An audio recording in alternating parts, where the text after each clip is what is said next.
我一遍。司令员有武器了，中弹没有啊？不知道，是顺溜他们干的。三营长万万没想到，手下的新兵竟一枪打到了司令员的头上，而也正因这一枪，可谓是彻底改变了新兵顺溜的命运。此次顺溜所接到的任务是伏击伪军司令吴大巴拉，可由于兀大看不清，更要命的是，恰好从此路过的6分区司令陈大雷身上的行头，简直跟吴大巴拉一模一样，不仅骑着高头大马，还戴着大钢盔，这让不愿错过目标的顺溜按耐不住了。顺溜这一枪打出去的不仅是子弹，更是他人生命运的转折点。因为直到陈大雷下马迎敌后，他身旁的排长班长才真正的看清，原来搞错目标了。排长啊，这是陈司令员，完了，我们把司令员给打死了。虽然这一枪顺溜只打中了陈大雷的钢盔，可这却把陈大雷给惊着了。干革命都快20年了，他是怎么也不会想到，全身上下唯一的原装货就剩脑瓜子了，可竟然会被自己的部下给开了瓢。更滑稽的是，自己这高大威猛的模样，可却被当成了猥琐的伏击目标吴大巴拉。与此同时，三营长也得知了顺溜朝目标开枪的消息，这让他瞬间兴奋不已，因为对顺溜的枪法他实在太有自信了。这个顺溜啊，那要是再水过梁山了，那就是小李广华龙，张弓搭箭，那就是伯不穿杨啊！准。三营长的兴奋源于对顺溜摆布穿杨枪法的绝对信任，更藏着对顺溜能为部队争光的期许。可当伏击对象是司令员的消息传来时，三营长瞬间如遭雷击。顺溜啊，那是伯不穿杨。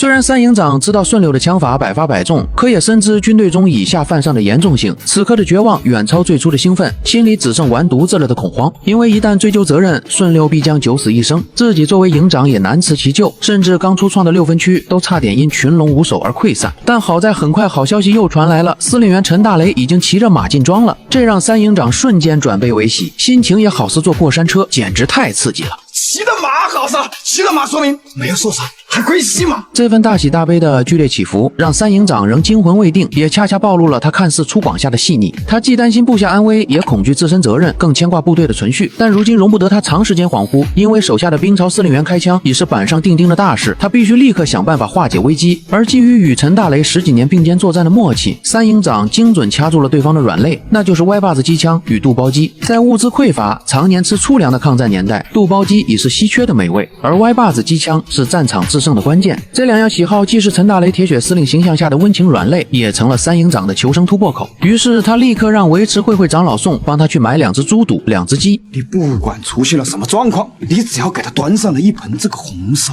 肚包鸡，万丈的怒火都能下去一半。不得不说，三营长还是太了解陈大雷了，两人不愧是一起打了10几年仗的老伙计啊。不过他也明白，被挨训那也是避免不了的事儿，因为陈大雷一张脸黑的能滴出水了，周身的寒气也仿佛能把空气冻住。他一手拉扯起来的6分区才刚满月，正是该盼着蒸蒸日上的光景。可谁能料到自己这个司令员没等来建功立业的捷报，反倒差点栽在自己人的枪下。我全身上下就剩这个脑瓜子是爹妈给的原装货，现如今连唯一这个原装货也被开瓢了，还是我部下打的。陈大雷的话里藏满了不甘跟无奈，直白地向三营长宣泄着自己的委屈跟愤怒。而三营长深知自己此刻是陈大雷的情绪宣泄口，也清楚单纯的讨好无用，于是发挥极高情商化解危机。他全程充当捧哏，精准承接着对方的怒火，用情绪价值安抚陈大雷，见对方口干便及时倒水，给足台阶，甚至还用巧妙的马屁来转移注意力。晴空一声霹雳响，老娘生下陈营长啊！三营长这波操作效果拉满，连陈大雷都忍不住感慨：不是老伙计啊，你真狡猾啊！你一个马屁能拍2遍，而且2遍拍的都不一样。这个不是我马屁拍的不一样，司令员的命跟别人不一样。我说句心里话，现在能打死我们司令员的子弹没有造出来。虽然气消了不少情绪，也平复了，但事儿必须得查清楚。于是陈大雷立马把开枪的顺溜叫了过来。可不料这个新兵全程淡定的很，反倒让陈大雷更来气。你为什么要杀我？我陈大雷跟你有仇吗？我是汉奸吗？对于司令员的质问，身边战友试图用枪走火为顺溜开脱，可这个理由反而让陈大雷更加憋屈，直接露出了痛苦面具。战场上他的名号能震慑敌军，可如今却被自己人开枪走火打中，这事儿一旦传开，不仅会成为其他几个军分区司令的笑柄，更会影响部队形象。他越想越气，当场转头斥责三营长带兵不行，一上战场竟然就紧张走火。你这营长怎么带部队的？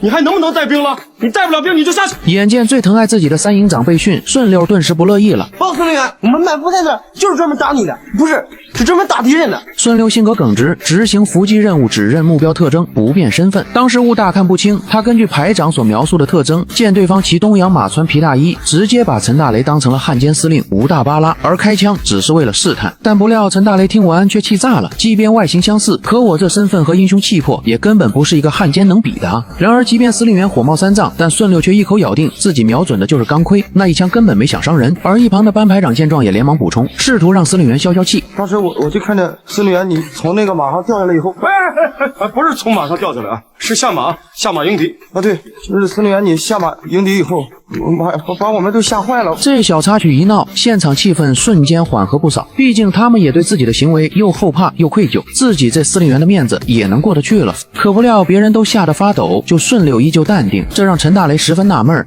也不为什么，我知道那枪伤不着你。是不是你一枪差点接了我天灵盖啊？你还没伤着？我那枪吧，本来就是想把你那个赶快打掉，看你到底是谁。没想到那个子弹给偏了半层。这话让陈大雷当场哑口无言，合着自己堂堂军分区司令，竟差点被新兵当成活靶子练手了。可他愣神2秒后猛然反应过来，如果顺溜说的全是实话，那这个兵绝对是万里挑一的天生神枪手。但虽说他也不追究这事儿了，可心里却越琢磨越觉得震撼又离谱。要知道当时两人中间隔着茂密树林，距离至少上百米，再加上大雾挡视线，射击条件差到极点。而且顺溜用的还是日军38大盖，连瞄准镜都没有，全靠裸眼射击。就这条件，他还能精准打掉钢盔。你去把那个冲我开枪那个战士给我叫。这个事情还没有完呢。没完，你打我那一枪，少说得有100来米吧？米？什么米？这司令员是用大米还是小米？滚你的蛋！我说距离得有这么快吗？1米？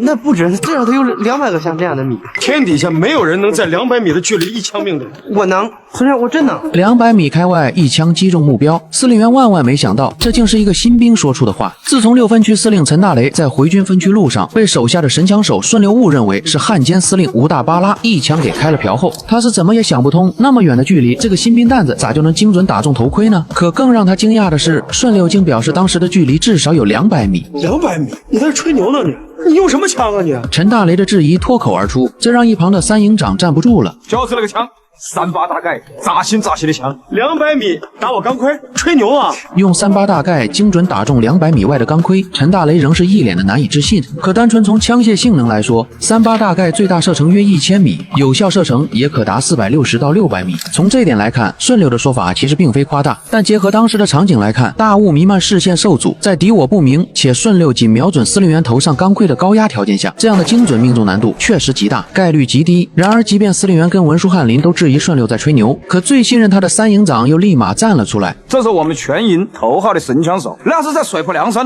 那就是小李广花荣。张弓搭箭，反正就是准啊，就是准。3营长这话显露出了对顺溜枪法的无条件信任以及自豪。在他看来，自己的枪法可以被质疑，但是顺溜的枪法那绝对是毋庸置疑，简直百步穿杨啊！我瞄的那个东西就是白花的那个东西。天底下没有人能在200米的距离一枪命中，哪怕是白花花的东西。司令员我真能。顺溜的语气里满是不容置疑的坚定，再加上3营长笃定的眼神，这下彻底把陈大雷给整不会了，场面顿时陷入尴尬。直到3营长的目光一直粘在陈大雷手中那个印着日本艺伎的火柴盒上，陈大雷才突然灵光一闪。你喜欢？不，全送你了。没有日本的，这个日本女人，你自己留着用啊。